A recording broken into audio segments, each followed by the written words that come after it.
শহরের এক ছোট বাসায় থাকত নিলয়। সে একা থাকত, কারণ তার বাবা মা কাজের জন্য বাইরে থাকতেন।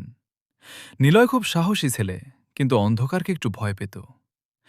এক রাতে হঠাৎ বিদ্যুৎ চলে গেল। চারপাশ একদম অন্ধকার।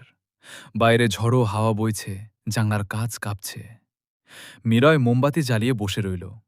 হঠাৎ সে একটা অদ্ভুত শব্দ শুনতে পেল। ঠক ঠক ঠক।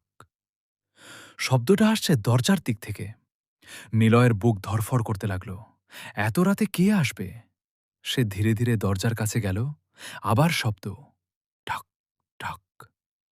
কাঁপা কাঁপা হাতে দরজা খুলল, কিন্তু বাইরে কেউ নেই।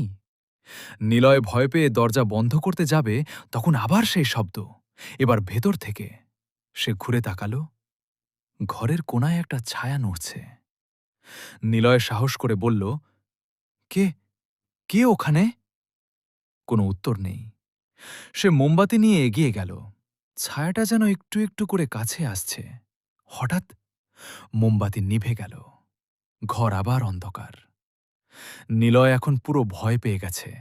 সে দৌড়ে নিজের ঘরে ঢুকে দরজা বন্ধ করে দিল। কিছুক্ষণ পর সে ভাবল, আমি কি সত্যিই কিছু দেখলাম, নাকি এটা শুধু ভয়? সে নিজের সাহস জোগাড় করল, আবার দরজা খুলে বাইরে এলো।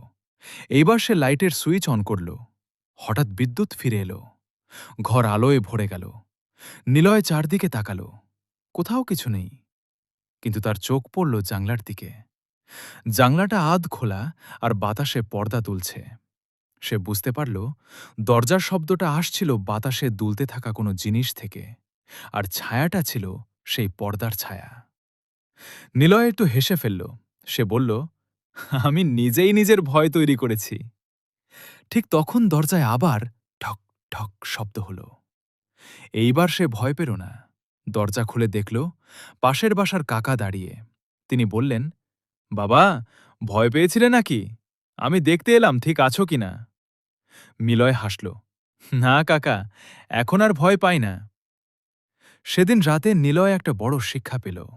শিক্ষা, অনেক সময় ভয় আমাদের মাথার ভেতরেই তৈরি হয়। সত্যটা জানলে ভয় নিজেই চলে যায়।